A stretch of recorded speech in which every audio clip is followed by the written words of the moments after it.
바울 사도가 이제 피스디 안디옥에서 복음을 증거하다가 쫓겨납니다. 유대인들이 시기하여 바울이 말한 것을 반박하고 비방합니다. 그래서 바울과 바나바가 46절에 보면 너희가 하나님 말씀을 거부함으로 우리는 이방인에게로 간다. 이미 말씀에도 47절에도 내가 너를 이방의 빛으로 삼아 너로 땅까지 구원하게 하리라 하셨느니라. 그래서 이 말을 듣고 이방인들은 기뻐하며 영생을 주시기로 작정된 자는 다 믿었다는 것입니다. 그리고 말씀이 두루 퍼지고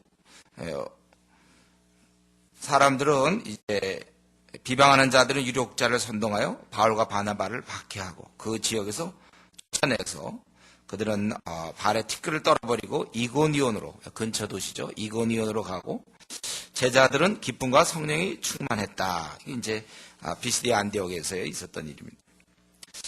오늘 본문을 계속 생각해 보기 전에 한 가지는 이제 좀 교리적인 것을 좀 정리해야 될지 모르겠습니다. 여기 보면은 46절 또 48절에 특별히 48절에 영생을 주시기로 작정된 자는 다 믿더라. 철저히 하나님께서 주권을 가지고 행하시는데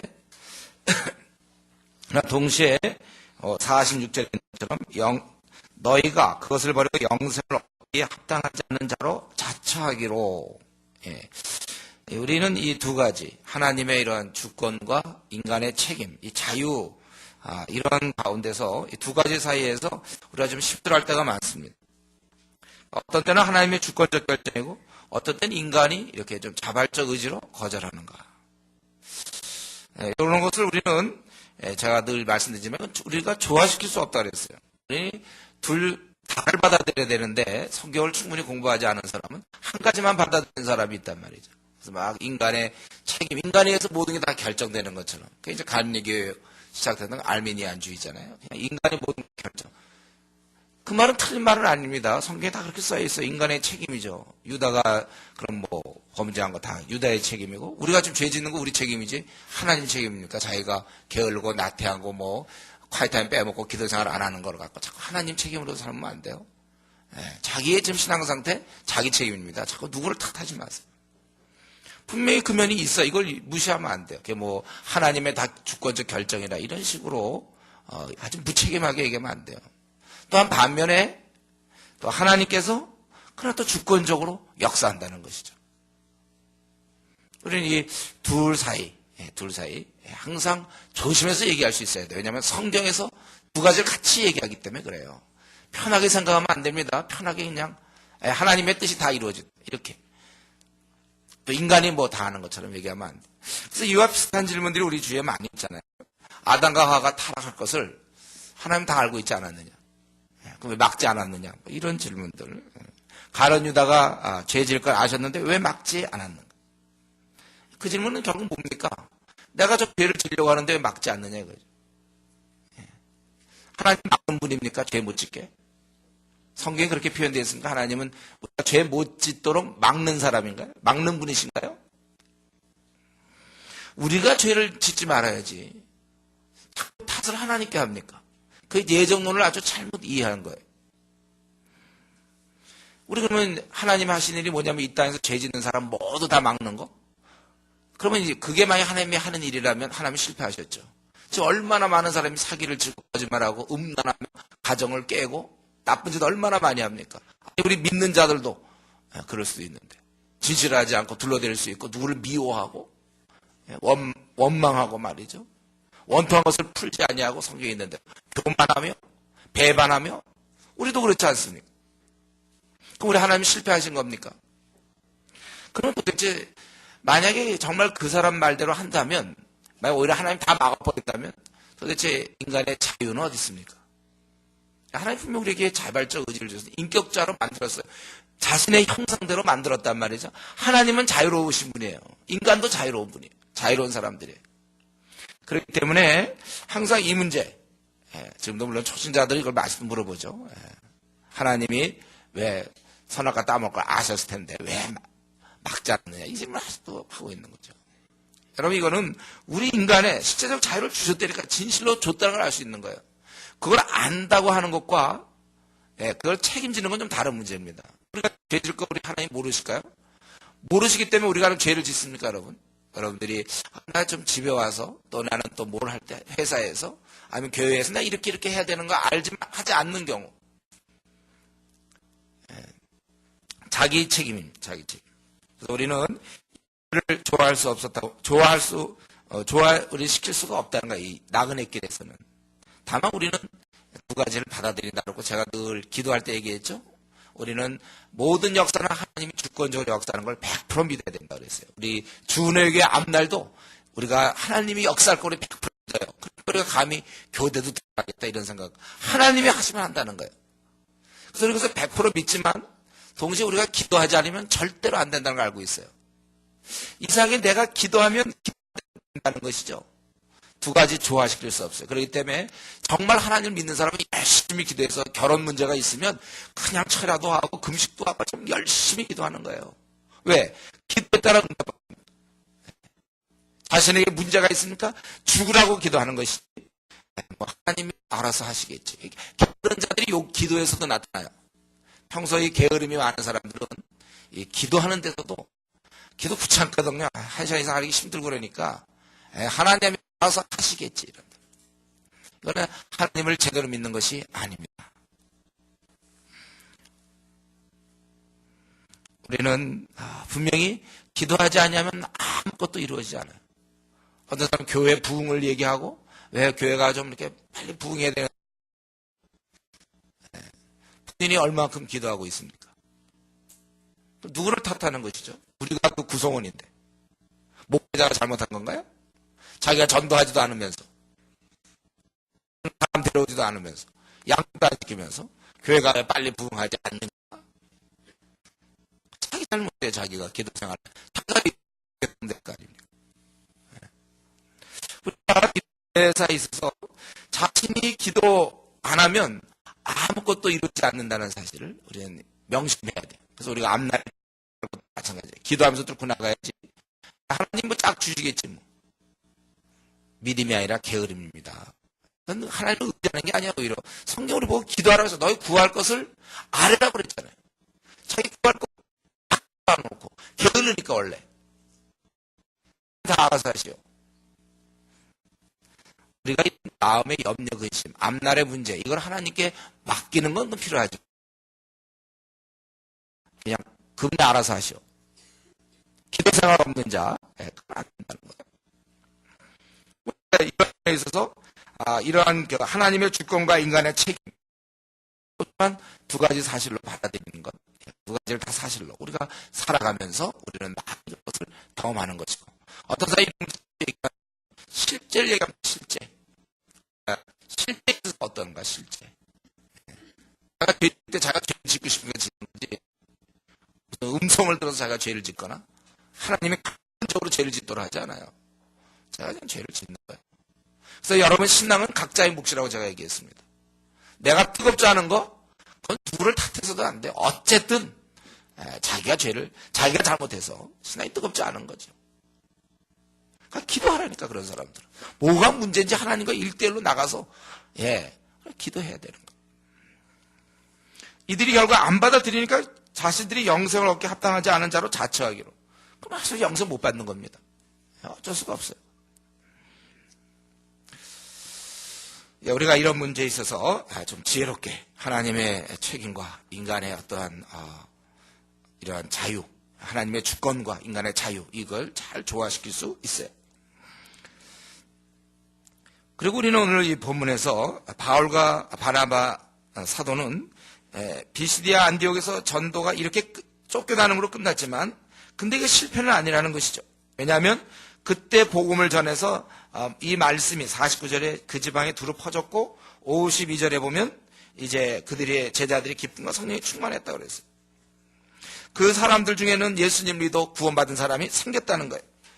그리고 그 사람들에서 바울의 전한 복음은 계속 열매를 맺을 수 있었다는 것입니다. 그러니까 복음을 전한 사람은 쫓겨나도 복음은 남는 거예요. 그리고 이 복음은 계속 역사에서 생명을 전하고 사람을 바꾸고 또 지속적인 열매를 맺게 되는 것이죠. 이 면에서 오늘 보면은 쫓겨나는 건 제자들이었지만 실패한 것은 그 비시디아 안디옥 사람들이었습니다. 쫓아냈던 사람들이에요. 바울과 바나바만 쫓아내면 뭐합니까? 이미 말씀은 번져 있는데. 우리 보통 산불을 막 산에 막 불이 날 때 그 소방관들이 와서 불 다 꺼야지. 이 불이 왜 생겼는가? 하고 봤더니 어떤 사람이 담뱃불을 던졌다. 그래서 그 담뱃불을 막 찾아가서 그 불을 잡아가지고 요거 때문에 됐구나. 그거 치우면 무슨 소용이 있습니까? 산불 나는데. 우리 이런 어리석은 소방관은 없겠죠. 예를 들면 그렇다는 거예요. 그거 담배불 보고 요거 때문에 불났구나. 요거. 그거는 우리 몸에 무슨 원인이 있다든가 하면 그런 거 제거하는 건 되지만 이미 안 된다니까. 이거는 번졌다니까. 번졌어. 최초의 그 불, 그걸 찾는 게 중요한 것이 아니라 모든 불을 다 꺼야 되는 거예요. 근데 이제 이 비스디 안디옥 사람들은 기꺼이 한 것은 바울과 바나바, 복음의 불을 질렀던 그를 쫓아낼 뿐이었지 그 불이 붙은 것에 대해서는 그들은 해결하지 못했다. 그러니까 이 초대교회가 결국 그래서 모든 영역에서 이제 기독교가 일어났던 거 아닙니까? 이 불을 못 끄니까. 바울 사도도 데살로니가 그 이후에 보면 알지만 교회 가서 세 안식일 동안 강론하다가 또 거기서 쫓겨납니다. 근데 바울은 뭐라 그랬냐면 데살로니가 보면 데살로니가전서 2장 1절 2절 보면 내가 한 일은 떼지 않았다. 왜냐하면 그들의 말씀을 하나님 말씀 때문이라고 데살로니가전서 2장 1절 2절에서 얘기하고 있습니다. 여러분 우리가 지금 전도하는 것도 마찬가지예요. 그 사람들이 우리 복음을 안 받아들여도 우리 얘기를 듣고 거절해도 그들 마음은 떨어진 것이죠. 우린 떠나도 그 마음속에 이제 역사하기 시작하는 것입니다. 그래서 우리의 수고가 헛되지 않는 거예요. 우리는 그냥 전할 뿐이지 그 다음 문제는 이제 하나님께서 알아서 하시는 문제입니다. 그러니까 사람을 만나서 복음을 전했다면 우리는 이미 성공한 거예요. 여러분들이 노방전도 나가서 사람을 거듭내지 못해도 복음을 전했다는 그 사실이 이미 성공한 겁니다. 그래서 여러분들이 오늘 토요일 날 4시간 동안 가서 한 사람도 구하지 허탕쳤다. 이렇게 얘기하면 안 되는 거예요. 몇 사람에게 복음을 들려주는 거 여러분의 열매입니다. 언젠가 만날 때 그걸 이제 우리 들이댈 거예요. 이것입니다. 복음을 증거했습니다. 이거죠. 거듭나겠습니다. 사실 그건 제가 20명은 기본적으로 우리 책임이라고 하는 것은 통계상 그런 것이고 단 한 명을 거듭나게 못해도 관계없어요. 복음을 들려주는 것, 그거를 지금 물어보는 거예요. 그것이 증인의 삶이라고 하죠. 증인. 받아들이든 안 받아들이든지 그게 중요한 게 아니에요. 파수꾼에게 있어서 중요한 건 뭐냐면 경고의 나팔을 불었다면 그 파수꾼은 책임이 없어요. 경고의 나팔을 불고 거기 있는 모든 적장을 다 쓰러뜨려야 파수꾼의 책임이 많은 겁니다. 파수꾼은 그냥 나팔 불고 쳐들어온다 해서 싸워서 이기든 지든 그 성경에 나왔잖아요. 우리 에스겔 33장. 파수꾼, 너의 책임은 경고의 나팔을 부는 거다. 우리는 천국의 복음을 알려주는 것 뿐이지 그가 거듭날지 안 날지는 알 수 없어요. 예수님도 유다 구원 못했잖아요. 그 예수님 예수님 몇 명이나 구원했는지 모르지만 그건 우리의 책임이 아니에요. 그 사람을 만나 복음을 들려주는 것 여기까지. 그게 우리가 승리한 것입니다. 성공한 것. 그 숫자가 여러분의 열매. 여기까지가 우리의 목표인 것을 여러분 기억하십시오. 그래서 바울 사도는 자기가 헛되지 않았다. 데살로니가 교회에 대해서도 그렇게 얘기한 거고 여기서도 쫓겨나지만 실패한 것입니까? 아니요. 성공한 거예요. 성공한 거예요. 그러니까 대적자들이 꽤 머리가 돌아가지만 하나 알고 둘은 모르는 거죠. 쫓아만 내면 뭐해? 불 다 났는데. 결국 이 제자들은 그래서 어땠습니까? 기쁨과 성령이 충만하니라. 왜? 이 복음을 제대로 받아들였다는 것이죠. 그래서 그 복음이 자라서 열매를 드러냈다는 것입니다.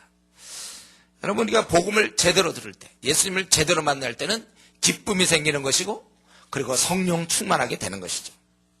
이거는 당연한 거예요. 그래서 기쁨과 성령이 충만하니라.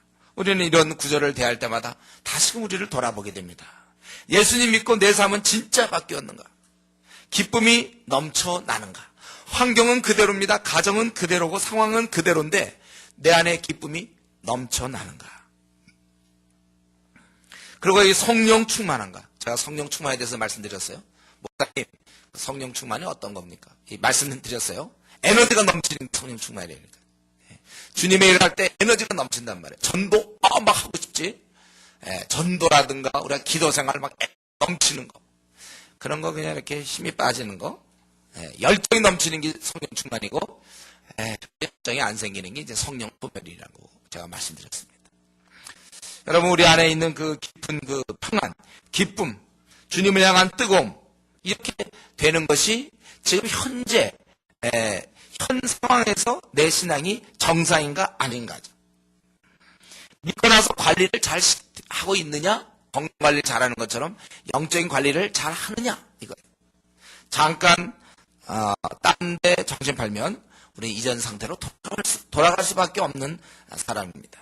그래서 우리 예수님 믿기 전의 상태로, 예수님을 믿어도 우리가 관리를 못하면 예수님 믿기 전의 상태와 비슷해지는 거예요. 즉 기쁨도 별로 없고 교회를 다녀도 짜증나고 다시 좀 우울하고 비전도 없고 무기력하고 불평이 왜 자꾸 생기는지 몰라요? 미워함이 왜 이렇게 자꾸 생기는지 몰라요? 주님을 향한 열정이 다 꺼져버렸어요. 주의 일이 부담스럽고 주어진 일에 그냥 최소한도 감당하는 정도 안 됩니다, 여러분. 어느새 성령의 그 에너지를 다 까먹은 거예요. 성령 소멸 쪽으로 가고 있는 것입니다. 한때 성령 충만해서 전부 주님을 향한 불타는 열정이 있었고, 캠퍼스를 복음화시킨다, 직장을 바꾼다, 우리나라의 4천만을 바꾸겠다, 중국을 바꿔서 철을 통하여 세계를 향한 60억을 품고, 그러나 어느 순간 다 꺼져버렸어요. 그러니까 그 원래 그 에너지 있었는데 먹기 시작한 거죠. 돈이 있다가 다 이제 잔고에 돈이 바닥나는 것처럼, 이게 내가 주님을 향한 뜨거운 열정이 다 있었는데 다 까먹어버렸어요. 이거 성령 소멸 쪽이라고 성경은 얘기하고 있어요. 누구를 탓하면 안 돼요. 뭐 환경을 얘기하지 마세요. 직장이 목사님 너무 바쁩니다. 사업을 하는 중인데 사업이 너무 잘 돼서 성경 볼 시간이 없습니다. 목사님 가정의 문제가 너무 많기 때문에 뭐 알겠는데 결과적으로 그래서 자기 신은 어쨌든 아니면 누구를 탓할 수도 있고 뭐 많이 뭐 상황을 원망할 수도 있고 그럴 수 있지만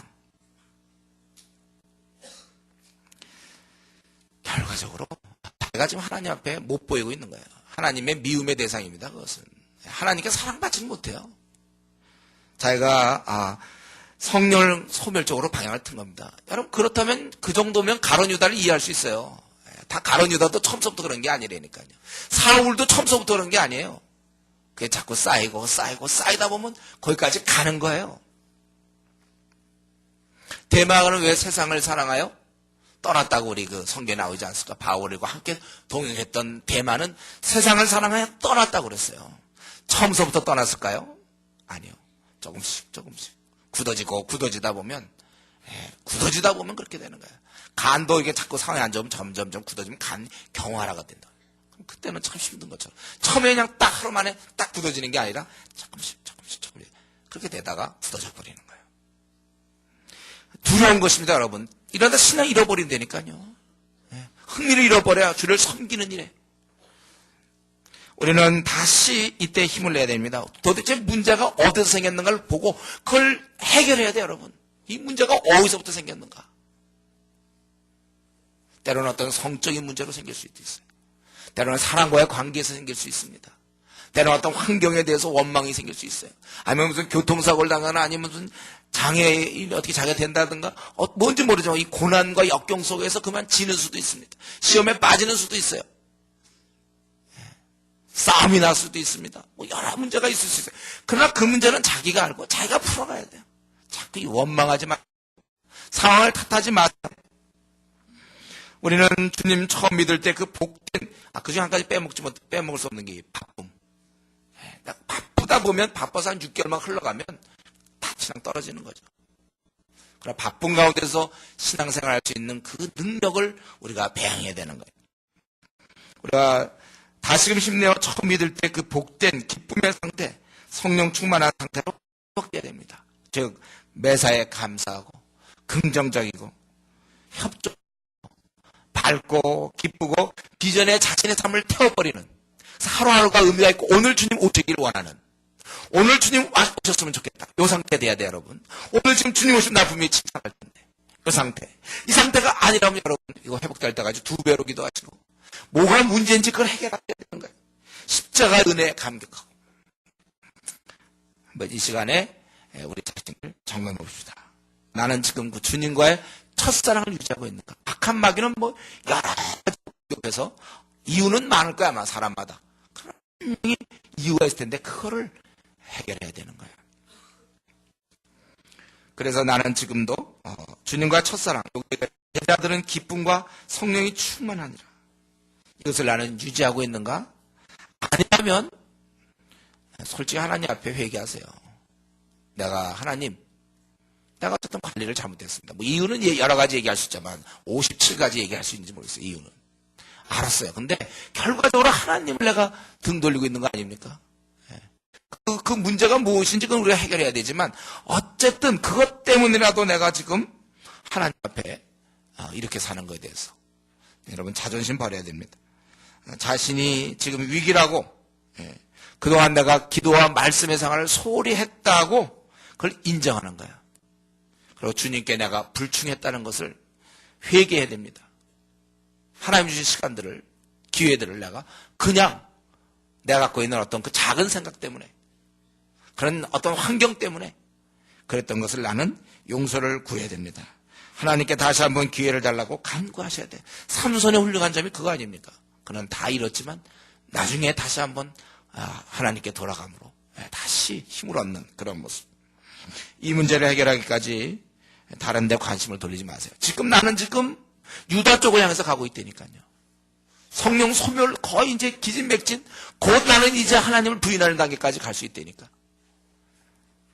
처음 상태로 여러분 돌아갈 때까지 내가 정말 하루에 1시간, 2시간 내가 기도하는 그 끈을 놓치지 않고 이 문제를 꼭 해결하겠다. 이런 마음을 가지셔야 돼요. 원인은 다양합니다. 내 신앙이 떨어지는 원인은 다양한데, 그러나 그것은 어쨌든 해결해야 될 문제예요. 기도하세요, 여러분들. 무엇이 이것이 문제인지 해결할 수 있으면 해결하시고, 안 되면 기도하시고. 그래서 어쨌든 나의 상태는 지금 기쁨과 성령이 충만해야 돼. 결론은 그거예요. 기쁨과 성령이 충만해. 정말 이 말씀에 은혜가 있으면 좋겠어요. 이 말씀이 내가 원래 이렇게 살아야 되는데, 하나님, 내가 지금 사람의 문제가 아니잖아요. 하나님 앞에 내가 이렇게 못 삽니다. 이거 정말 좀 자기 자신에 대해서 좀 슬퍼했으면 좋겠어요. 우리 이제 14장에 바울의 후서 이제 도망 나와서 뭐 어떻게 되었는가, 쫓아냈을 때 어떻게 됐는가. 우리 14장부터 14장 1절부터 7절 보니까 이제 이고니온으로 가게 되는 것이죠. 우리 핍박을 받아서 이 예루살렘에 있던 성도들이 흩어진 것처럼 핍박을 받음으로 자연스럽게 비시디 안디옥에서 더 있을 뻔했는데 이제 이고니온으로 가게 되는 것이죠. 근데 우리 1절부터 7절 좀 짧지만 여기서는 제가 볼 때 우리 복음을 증거하는 증인들의 그런 삶, 그거 전체가 나와 있다고 보여져요. 여기서는 우리 이 복음을 증거할 때, 우리가 이 땅을 살면서 예수님의 증인이 될 때 알아야 할 교훈들이 여기 쭉 1절부터 7절까지 나옵니다. 첫 번째는 무엇입니까? 영적 싸움은 이제 그 시작은 말로 시작된다는 것이죠. 1절에 이에 이고니온에서 두 사도가 함께 유대인의 회당에 들어가서 말하니 유대와 헬라의 허다한 무리가 믿더라. 영적 싸움은 말로 시작되는 거예요. 말을 해야 믿든지 말든다는 거예요. 이때 만약에 바울이 이고니온 가서 이 말씀을 전하지 않았으면 유대와 헬라의 허다한 무리가 믿더라. 이것은 없는 거예요.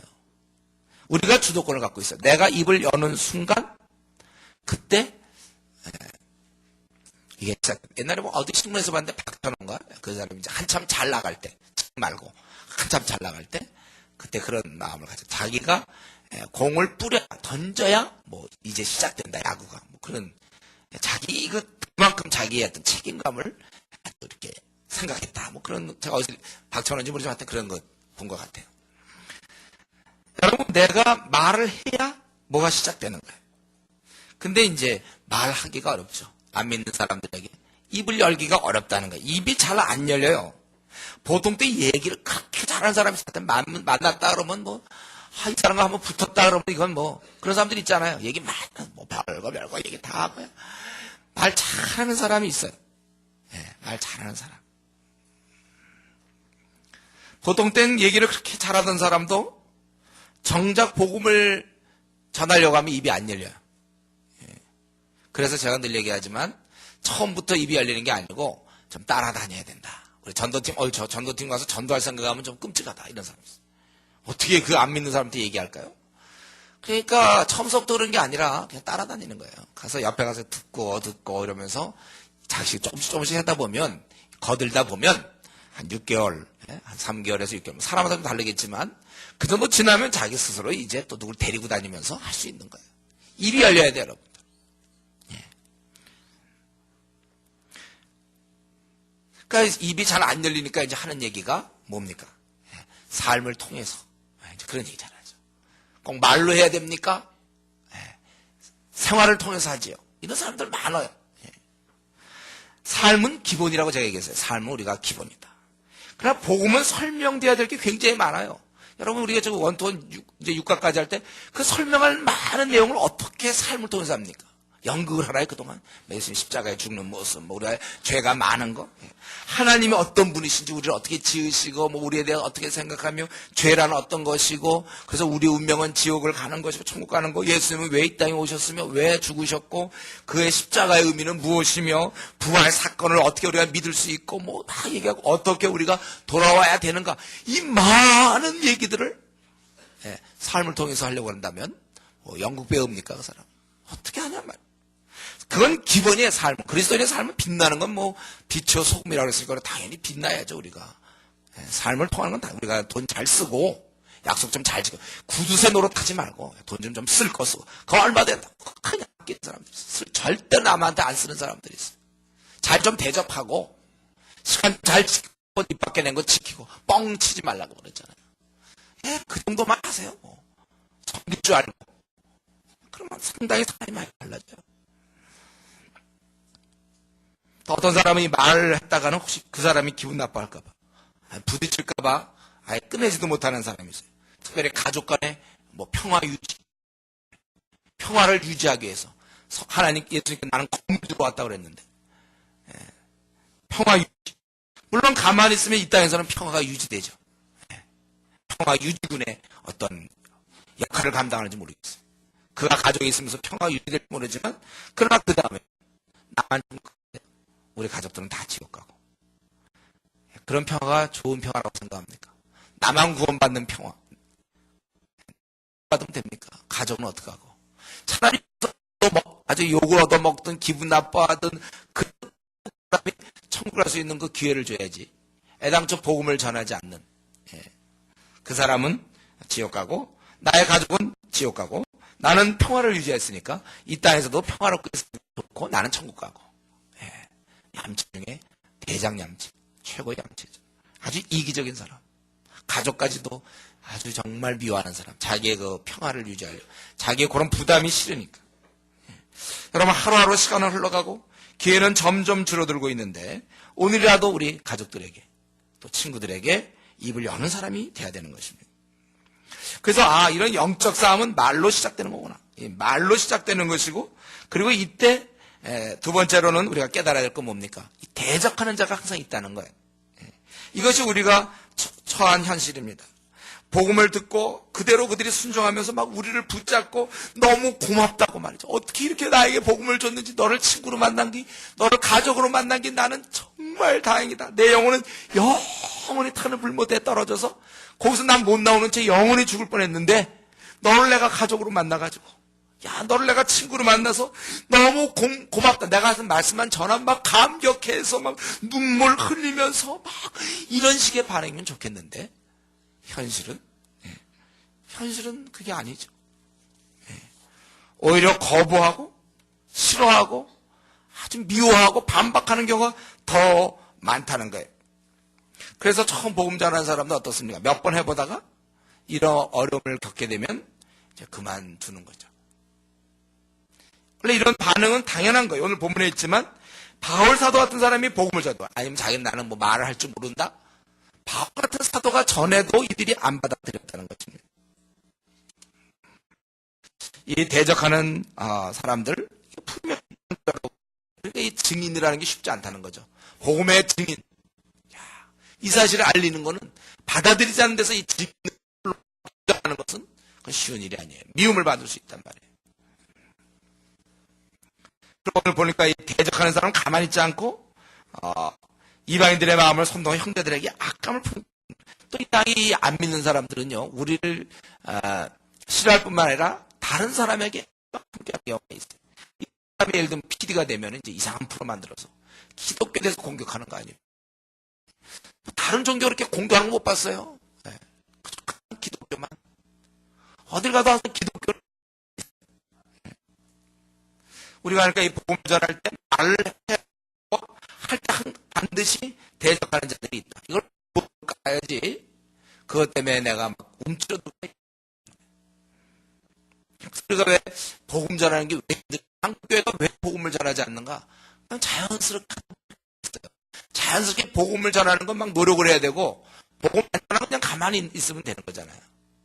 힘드니까 나가면 자꾸 부딪히니까 여러분 우리도 누구한테 얘기하다 그 사람이 자꾸 안 받아들이는 거 다음에 에이 얘기하지 말자. 그렇게 하지 않습니까? 한번 시도해야죠. 그 사람과 얘기를 해보려고. 답답한 사람, 좀 내 마음을 아프게 한 사람, 상처 준 사람 한두 번은 얘기할 거예요. 몇 번 얘기하다가 이제 안 되면 입을 다물잖아요.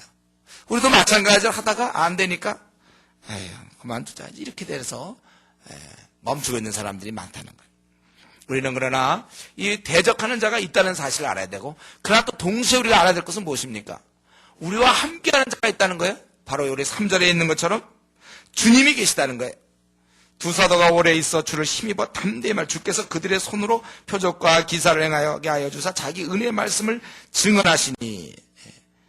그래서 우리가 잊지 말아야 될 것, 복음을 증거하는 여러분, 증인의 삶을 사는 여러분, 잊지 말아야 될 것은 무엇입니까? 바로 주님이 함께 하신다는 것.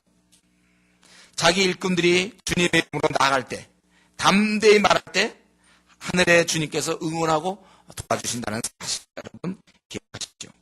그래서 표적과 기사, 자기 은혜의 말씀을 증언하신다. 은혜의 말씀을 주시는 것도 감사한데 여기에 표적과 기사까지도 일으켜 주시는 것. 그래서 이 은혜의 말씀을 증언하는 것입니다. 그래서 지금도 여전히 우리가 말씀을 증거할 때 또 이런 아주 기이한 현상들이 나타납니다. 아마 우리나라 경우보다는 이제 지배하는 이런 아주 깜깜한 곳 가면 많이 이런 일들이 벌어져요. 제가 아는 성에서도 국내에서는 뭐 한 번도 역사가 일어난 적이 없대요. 근데 외국 나가서 악령들 막 이렇게 우상숭배한 가끔 있는데 그런 역사가 많이 일어났다 그러더라고요. 어쨌든 주님께서 함께 하시고 꼭 이런 표적 기사가 아니더라도 또 우리의 주변의 동료들을 통해서든지 어떤 방법을 통해서든지 주님께서 함께함을 우리가 믿고 나가는 것입니다. 그래서 주님이 함께 하시기 때문에 우리가 이런 표적 기사도 우리가 경험도 하겠지만은 어쨌든 함께 하심을 우리가 체험할 수 있는 기회를 갖게 되는 거예요. 이것이 우리 주님의 함께 하심, 이것은 주님의 일을 하는 사람들이 누릴 수 있는 특권이에요. 상급이죠. 시간을 우리가 드리고 때로는 당하고 힘들어하지만 얻는 것이 있어요. 바로 영적 충만함이죠. 주님과 동행한 경험입니다. 저는 여러분 토요일날 여러분들이 4시간씩 이렇게 하는 거에 대해서 사실은 그 이익이 누구냐? 결국 우리한테 다 돌아오는 거예요. 왜냐하면 그걸 통하여 충만한 영적 경험이 있거든요. 그러니까 전도하라고 주님 말씀하신 것은 우리를 괴롭히려고 주님이 고안한 방법이 아닙니다, 여러분. 이것들 좀 어떻게 이 나그네 길에서 괴롭혀볼까 해서 우리 주님이 고안한 방법이 아니에요. 사실 전도라는 것은 그 사랑의 우리로 하여금 이제 내가 너와 함께하는 경험. 여러분 집에서 가만히 있으면 주님이 함께함을 경험할 수 있습니까, 여러분? 한번 경험해보세요, 여러분 스스로. 집에서 가만히 앉아서 텔레비전을 본다. 그때 주님의 막 함께하심과 말할 수 없는 그 충만함이 막 여러분 느껴집니까? 가만히 있을 때는 아무것도 안 되는 거예요. 그러나 주의 이름으로 나아갈 때, 전투할 때, 저는 때로 이 차이나 육사원 같은 것도 마찬가지예요. 이거 내가 뭐 여러 이론이 있어도 중요한 걸 참여하는 자들은 거기서 풍성한 은혜를 얻는다니까. 힘들긴 하지만 주님과 동행하는 이 경험. 여러분, 우리가 정말 얕다면, 좀 머리가 잘 돌아간다면 사실은 힘든 이런 일들을 해야 돼요. 이건 자기가 버는 길에 사는 길이에요. 머리 잘 돌아가기 때문에 어떤 방법 해서라도 빠져나가려고. 전도도 어떻게 안 하고 어떻게 하면 중도 좀 안 가고. 요게 당분간은 자기가 잘하는 거죠. 그러니까 고3인데 부모님 피해서 공부 안 하고 선생님한테 수업 시간에 어떻게든지 공부 안 하고 사실 놀면서도 공부하는 것처럼 보이고 그게 자기가 처음엔 잘하는 것 같지만 결국 남는 게 없는 거예요. 오히려 무식하게 하라는 대로 하고 순종하면서 자꾸 이유 되려면 그 258가지 있다고 그랬죠 제가. 전도 안 하려고 하려면 이유는 258가지 있어요. 근데 그래 안 했어. 좋아. 남들이 보기에도 합당한 이유가 있어요. 그러나 결국은 자기는 아무런 영적 경험을 할 수 없다는 것을 여러분 기억하십시오. 가만히 있으면 신앙은 점점 떨어지게 돼 있지 신앙이 점점 좋아지게 돼 있지 않아요. 우리가 주를 위해 일할 때 함께 하시는 영적 경험을 얻게 되는 거예요. 그 살아계심을 느끼죠. 주에 일하는 사람은 살아계심을 느끼는 거예요. 가만히 있는 자는 살아계심을 체험할 수가 없어요. 그래서 우리는 이러한 경험을 하니까 더 담대히 다음 단계로 나아갈 수 있고 그래서 우리는 또 새로운 영적 경험을 하고 또 그걸 그 바탕으로 다음을 나가고 계속해서 나가는 것입니다. 있는 자는 더 받아 누리게 되고 없는 자는 그 있는 것도 빼앗긴다. 그거 여러분 바로 그 원리예요. 그래서 정말 아무 일도 안 하는 사람이 성령 충만하기가 진짜 그거는 부자가 그런 부자가 천국에 들어가기 어려운 거 있잖아요. 똑같은 거예요. 절대로 안 됩니다. 가만히 있어서는 안 돼요. 여러분 그러면서 힘든 교회를 다닐 필요가 있는 거예요. 자기를 좀 들들 볶는 교회를 다닐 필요가 있어요. 왜? 그래서 또 억지로 하면 영적 경험을 얻는 거거든요. 자꾸 얻어야 되는 거예요. 자꾸 동기부여된다 안 된다. 제가 하여튼 아주 힘들어하는 말 중에 하나가 대표적인 게 동기부여가 된다 안 된다. 물론 그 성령 충만한 경우는 성령 충만할 때는 동기부여 된다 안 된다는 받아들여 제가. 성령 충만하지도 않은 상태에서 동기부여가 된다 안 된다. 그러면 우리는 어떻게 되냐. 그런 사람이 다수결일 경우에는 전도 절대 안 합니다. 선교 절대로 안 하게 돼 있어요. 왜냐하면 다들 싫어하니까. 근데 성령 충만했을 때 어떻게 됐는가 그 얘기를 하고 싶어요.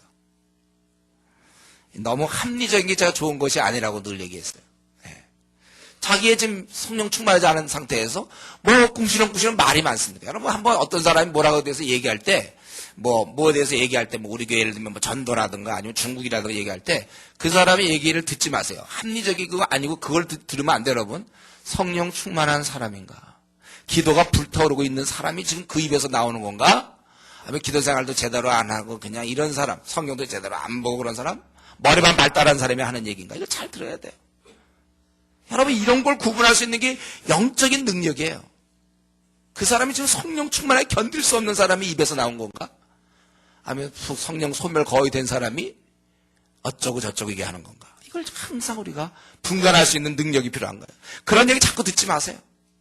그래서 여러분 어떤 사람이 불만이 있을 때 그 사람이 불만을 들으면서 그 사람 중요한 것은 그게 합리적인 나름대로 얘기는 될지 모르지만 성령 충만한 단계에서 하는가?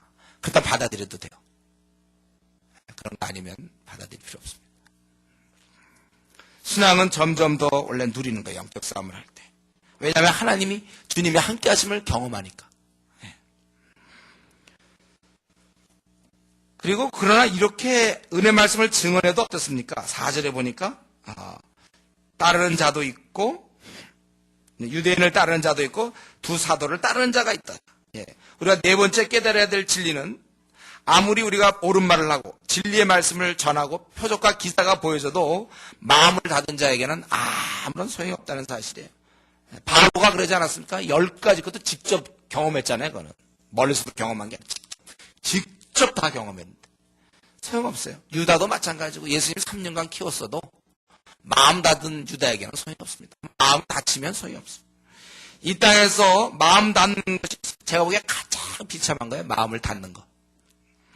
은혜에 대해 주님에 대해 하나님 말씀에 대해 마음을 활짝 열어서 받아들여야 되는데 스스로 은혜를 받지 않으려고 마음을 닫습니다.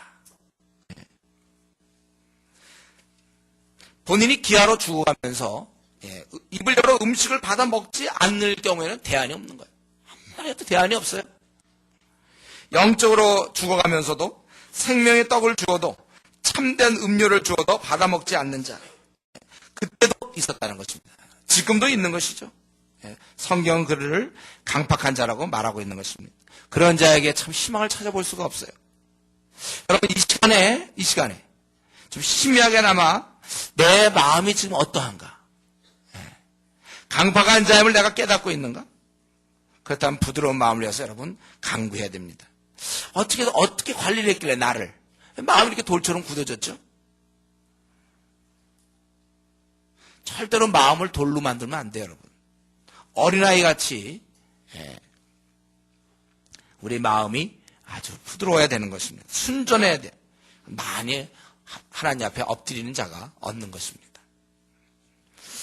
그리고 이제 다섯 번째로 보면은 우리가 여기서 깨닫는 것은 뭐냐면 5절, 6절, 7절에 보니까 이제 이들이 돌로 치러 달려드니 6절에 그들이 알고 도망하여 루가오니아의 두 성, 즉 루스드라와 더베와 그 근방으로 가서 거기서 복음을 전하니라 이렇게 돼 있어요.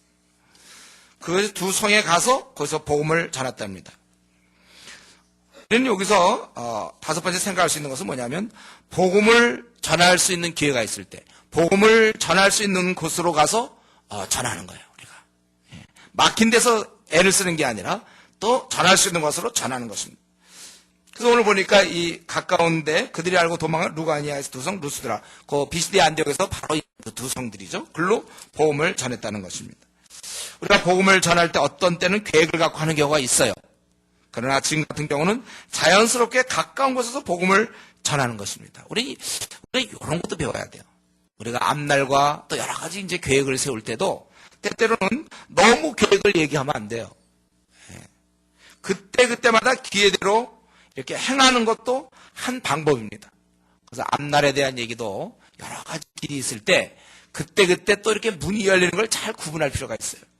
이때가 거기서 비스디 안디에서 쫓겨나서 갑자기 배 타고 어딜 가는 게 아니라 그 옆에 서로 그냥 간 거예요. 계획을 짠 거 아닌데 원래 이렇게부터 딱 한 게 아니라 그냥 그렇게 된 거예요. 한쪽 문이 닫히면 다른 열린 쪽으로 가면 되는 것입니다. 우리가 그렇기 때문에 주님의 일을 할 때 어떤 일이 너무 내가 생각하는 거 안 이루어질 때 속상해하지 말고 문이 열린 곳, 기회가 주어진 곳에 가서 하면 되는 것입니다. 제가 이전에 제 얘기했잖아요. 교회에서 어린 우리 대학부 때 1학년들, 2학년 아주 어린 성도들, 어린 우리 학생들 너무나 성경 공부가 답답해서 제가 성경을 가르쳤다고 그랬죠. 그랬더니 당회에서 못하게 했다고. 신학교도 안 나왔으니까. 예수님 얘기 전하는데 무슨 신학교가 필요합니까? 그러나 그게 안 되더라고요. 참 몰래. 그래서 그다음부터 제가 몰래 했다고 그랬죠. 처음에는 이제 하다가 발각돼, 이제 걸려가지고 당에 끌려가서 이제 하고. 그다음부터는 좋다 그러면. 그다음부터 몰래. 그래서 몰래 했는데 또 걸렸다고 그랬잖아요. 그 내부에 밀고자가 한 명 있다고 그랬어요.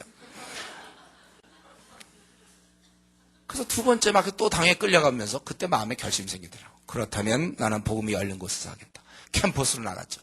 막는 사람이 아무도 없어요. 그때 뭐 교수가 막습니까? 누가 막습니까? 그냥 내가 복음 전하면 아무도 막는 사람이 없어요. 얼마나 좋은지 모르겠더라고요. 그래서 실컷 캠퍼스에서 일한 거예요. 마음껏 아무도 나를 막지 못했어요. 저는 하나님의 그때 뜻이 있었다고 생각해요.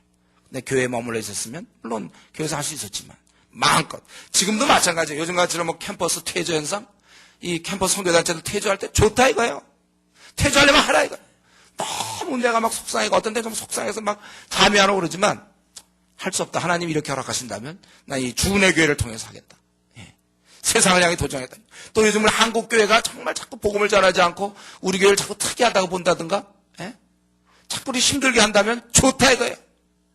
하나님이 촛대로 옮기는 건 줄 알고 중국을 향해서 가는 거죠. 우리가 복음 전하는 걸 가로막는 사람도 없어. 공안 외에는 그냥 막 전화가면 되는 거야 우리.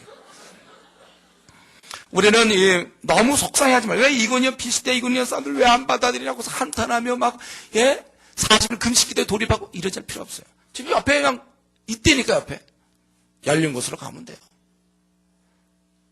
우리가 이런 정신을 가져야 돼. 안 되는 사람 붙잡고 너무 오래 물론 노력은 해야죠. 끝까지 그 사람 잘 되기를. 근데 도무지 너무 강팍하고 마음문을 열자고 그러면 할 수 없이 포기하는 거예요.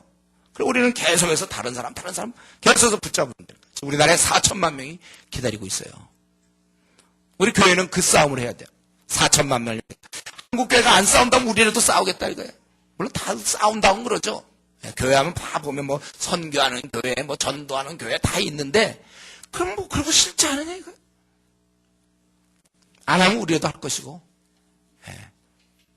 또 이게 문제된다고 그러면 또 다른 것을 향할 것이고, 계속해서 열린 곳을 향하는 이러한 전략, 그건 꼭 필요한 것입니다. 여러분들이 가서도 말이죠, 뭐 고속터미널 전하다가 안 받아들이면, 자꾸 안 받아들이면 할 수 없는, 그냥 놓고 빨리 다른 사람한테 가야지. 안 받아들인다고 끝까지. 이단도 한두 번 권한 후 빨리 가라. 왜냐하면 그 끝도 없으니까. 안 받아들이는데.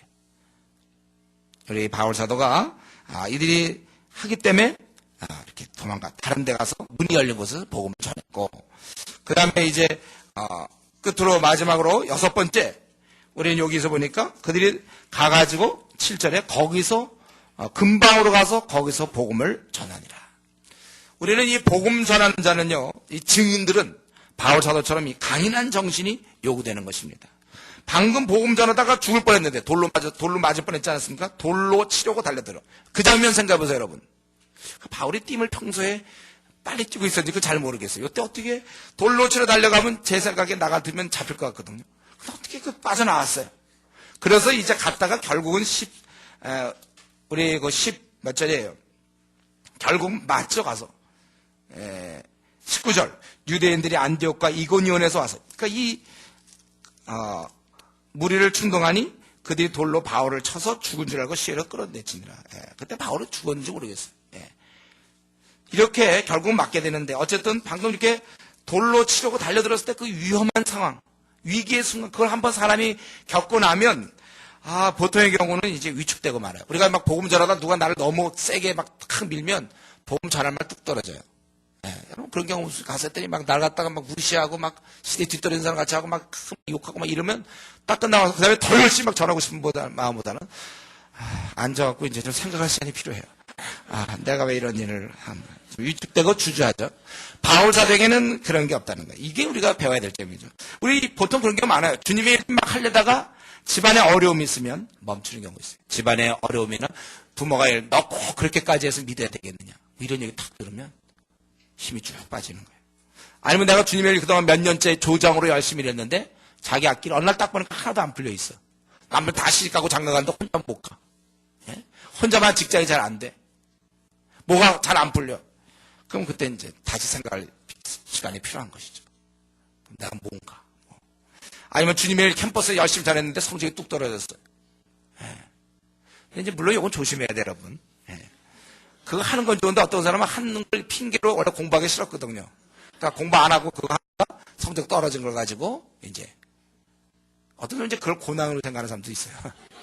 그럼 머리지 그 고난이 아니에요, 그거는. 그거는 자기의 불성실이죠. 하면서는 장학금 받는 사람은 뭔가요? 다 같은, 이미 학교 들어갈 땐 비슷한 수준이 들어갔을 텐데. 그러니까 성적이 떨어지거나 집안이 너무 반대하거나, 때로는 그 아내로부터 남편으로부터 또 주님이 일지 말려는 너무 아내가 막 붙잡거나 남편이 뭘 그렇게까지 하시오? 막 이러고 자꾸 집안이 이렇게 힘들어지면 몇 번 하다가 그만두자.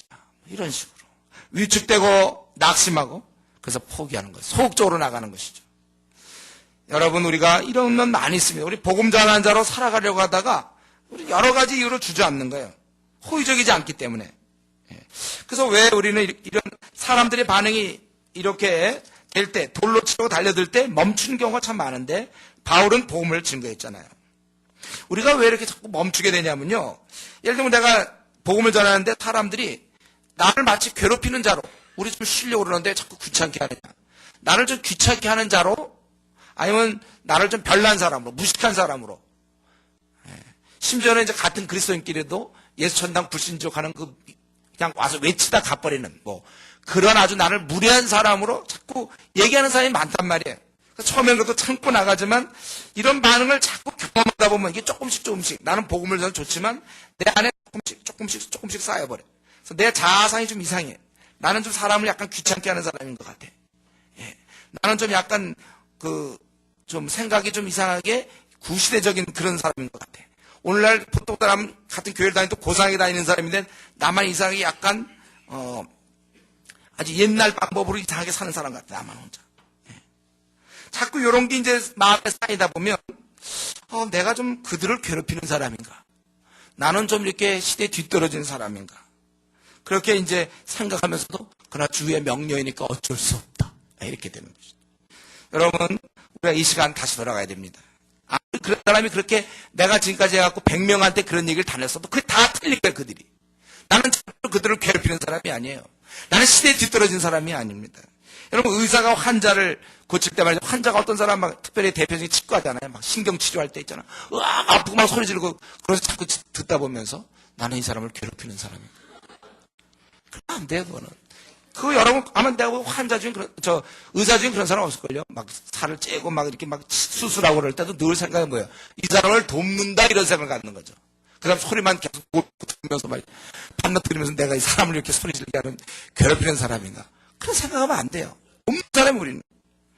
여러분, 우리가 의사에 친문하면 다 알아요. 의사는 환자를 돕는 사람입니까? 살리는 사람입니까?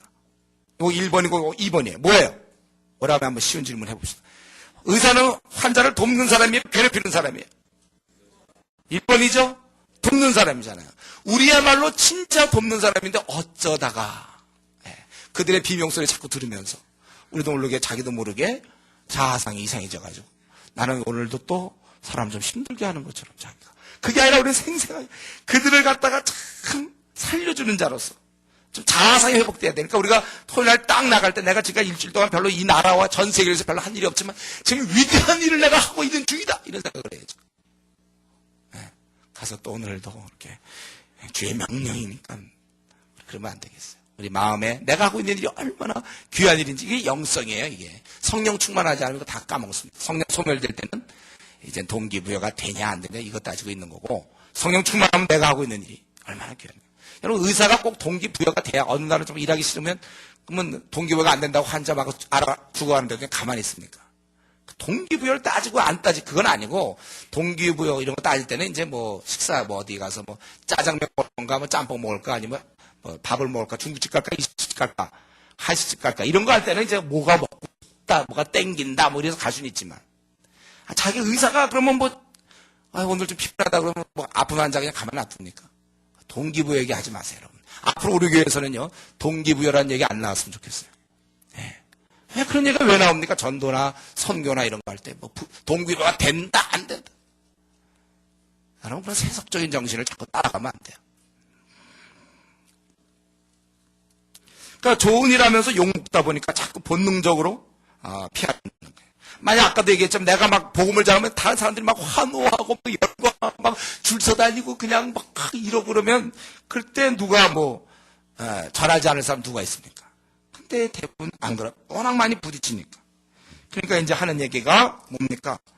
요즘 같은 시대는 기독교의 호의적이지 않으니까 이제 이런 노방 전도는 이제 끝났다. 뭐 이런 식으로.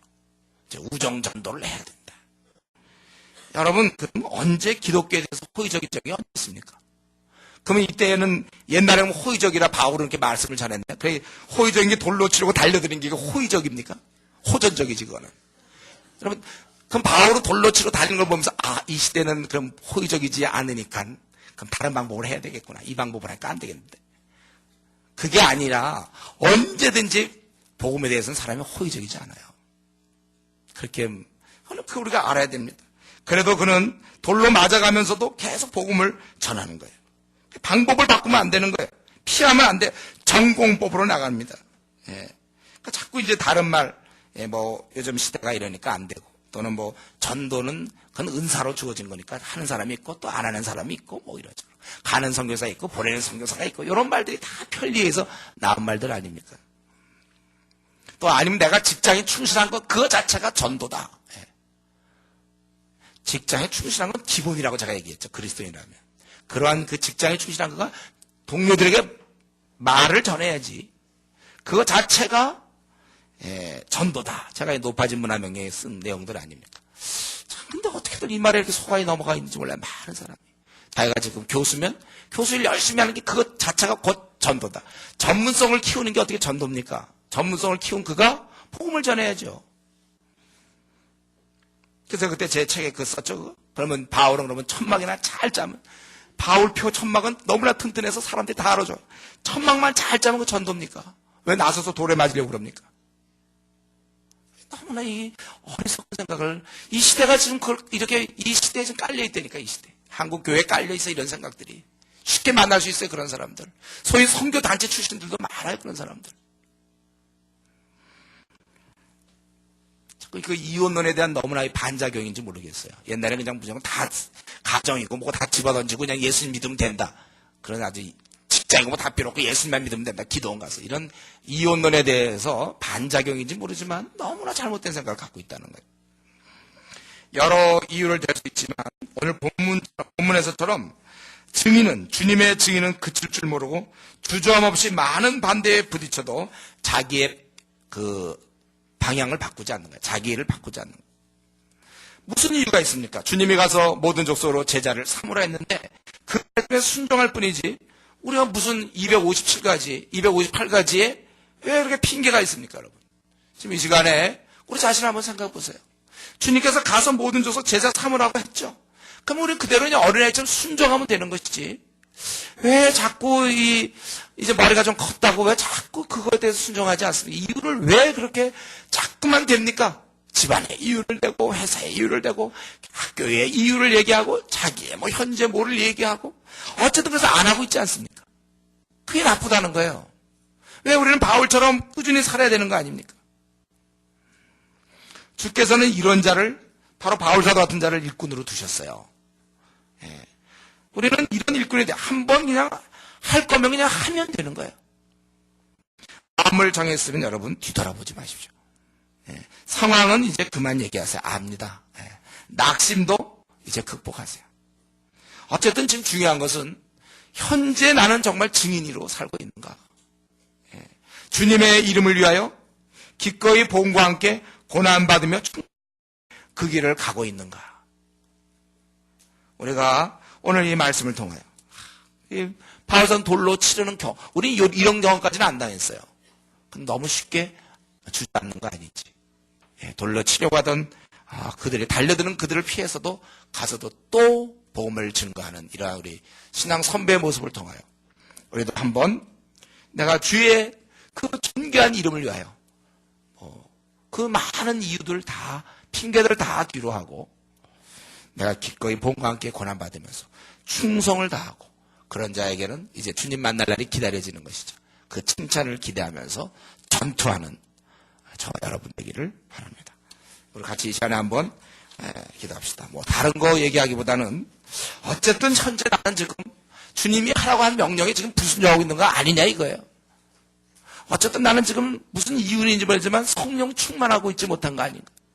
어쨌든 나는 지금 혹시 주님이 오시면 나는 지금 오히려 부끄러울 것 같다 이런 거 아니냐 이거죠. 이런 사람이 우리 중에 한 사람이라도 있어서는 안 됩니다. 이유가 뭐가 됐든지 어떻게든지 풀고 그 문제를 어떻게든지 해결해서라도 빨리 기쁨과 성령 충만한 사람이 돼야 되고 누구를 원망하고 탓합니까? 상황을 뭐 이렇게 얘기합니까? 우리는 오직 어디서나 예수님의 증인으로 남은 생을 살 수 있도록 주님 내가 이 말씀 한번 순종하며 남은 생 살게 해 주십시오. 우리 기도하는 우리가 기도 일으킬 시간을 갖도록 하겠습니다. 같이 기도합시다. 하나님 아버지